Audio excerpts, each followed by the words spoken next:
नमस्कार विद्यार्थी मित्रांनो, ग्रो अकॅडमी या युट्यूब चॅनलवर तुमचे मनापासून स्वागत आहे। आजच्या या व्हिडिओमध्ये आपण राहिलेल्या दिवसामध्ये जवळपास आजपासून जर विचार केला एक 30 ते 35 दिवस किंवा 40 दिवस पकडून चला, 40 दिवस तुमच्याकडे आहेत आणि या 40 दिवसात काटेकोर नियोजन कसे असावे, रोज किती प्रश्नांचा सराव झाला पाहिजे, अभ्यास कसा करायचा, व्यवस्थितरित्या आपण कशा पद्धतीने स्टडी करायचा आणि परीक्षाभिमुख आपल्याला ही परीक्षा कशा पद्धतीने क्रॅक करायची आजच्या या व्हिडिओमध्ये पाहणार आहोत। तत्पूर्वी चॅनलवर नवीन असाल तर चॅनलला सबस्क्राईब करायला विसरू नका।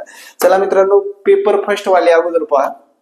पेपर फर्स्ट वाले फर्स्टला जर बघितलं मराठी, आता इंग्लिश ऐवजी कोणाचं हिंदी आहे कोणाचं इंग्लिश आहे, त्यानंतर सीडीपी अत्यंत इम्पॉर्टंट, मॅथ आणि त्यानंतरचा ईव्हीएस। आता मित्रांनो लक्षात घ्या, तुम्हाला क्वेश्चन पेपर पाहिजे म्हणजे पाहिजे तुमच्याकडे, नसतील तुमच्याकडे आयडिया येत नसतील तर मला या संपर्क क्रमांकावर टेस्ट पेपर असं व्हॉट्सअप करायचंय। आपल्याकडे संभाव्य व मागील प्रश्नांचे मिश्रित स्वरूप असे प्रश्नपत्रिका संच आहे। अगदीच कमीत कमी पैशामध्ये तुम्ही इथे प्रश्नपत्रिका मिळवू शकता। लक्षात घ्या, आता काय करायचंय आपल्याला, हे 150 मार्क आहेत, 150ला 150 क्वेश्चन तर आपल्याला सोडून यायचंच आहे, पण प्लॅनिंग कसं असला पाहिजे, मार्क कोणत्या विषयात किती मार्क मिळवायचे।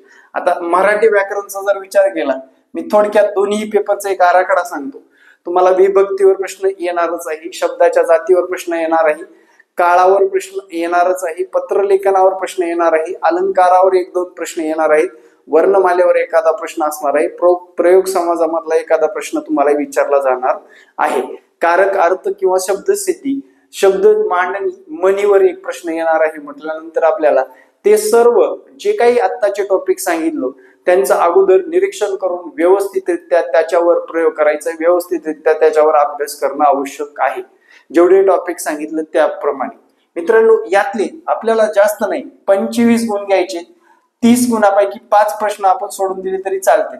याच्यामध्ये साहित्य प्रकार विचारला जाणार आहे आणि त्यानंतर करंट अफेअर मधला एखादा मराठी साहित्य संमेलनावरला प्रश्न विचारला जाणार आहे आणि 25 मार्क आपल्याला या विषयातून कोणत्याही पद्धतीने मिळवायचं आहे, ठीक आहे। त्यानंतर इंग्रजीच्या बाबतीमध्ये जर विचारात घेतलं, पहिला गोष्ट घ्या, क्वेश्चन अरेंजमेंट, स्पेलिंग मिस्टेक याच्यावर 100% क्वेश्चन येतोच, preposition, punctuation, direct indirect, question tag, बस जास्त मार्क मिळवायचे नाहीत या विषयामध्ये।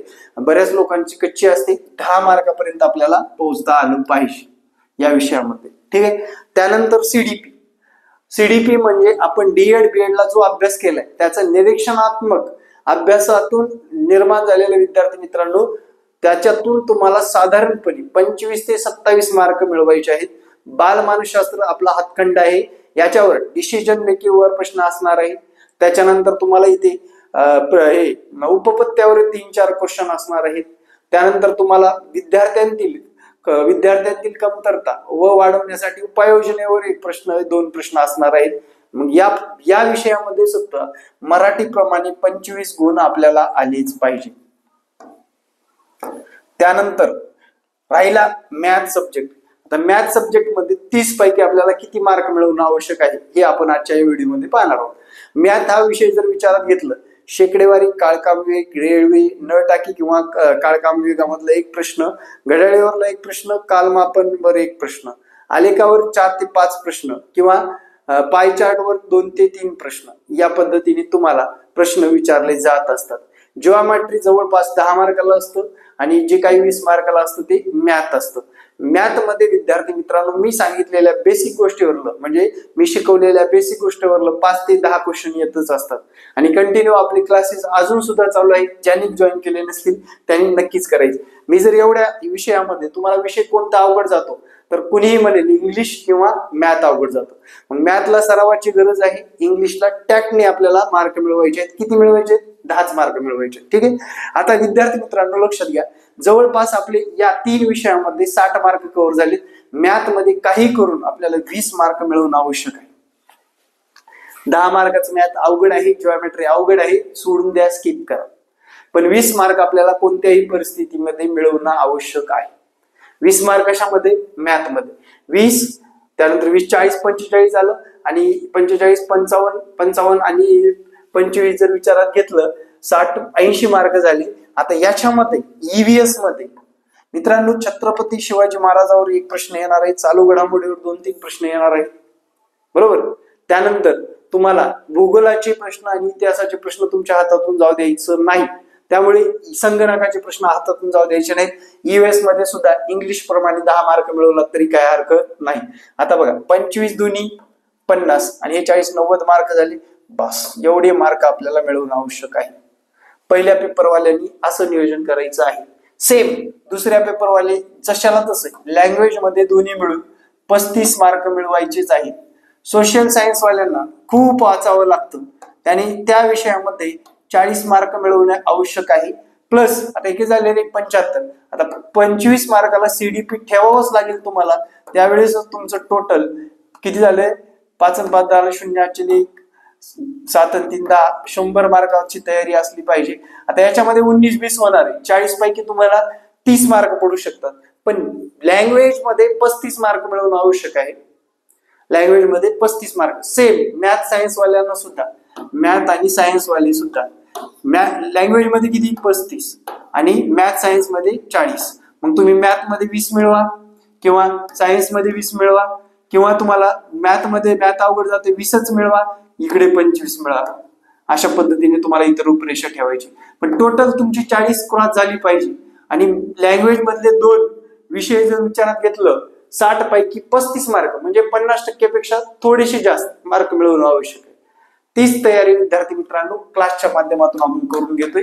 नियोजनबद्ध सर्वाधिक रिझल्ट आणण्यासाठी आपण काय करतोय, क्लास हा आपला रेकॉर्ड सुद्धा आहे बरं का, लक्षात घ्या. आणि सर्व विषयाच्या नोट्स सुद्धा उपलब्ध आहे. म्हणजे विद्यार्थी मित्रांनो तुम्हाला सोपं व्हायचंय, सोपं पाऊल टाकायची, लक्षात घ्या. अशा पद्धतीने तुमचं नियोजन असणं गरजेचं आहे. सेम मॅथ सायन्स वाल्यांनी त्या 35 मार्क कशामध्ये? लँग्वेज मध्ये, 40 मार्क मॅथ सायन्स मध्ये आणि 20-25 मार्क तुम्हाला कशामध्ये घ्यायचे? जे की सीडीपी मध्ये घ्यायचे. सीडीपी ला हलक्यात घेऊ नका. छोटं पुस्तक आहे, छोट्या पुस्तकातून बरेच प्रश्न विचारले जातात.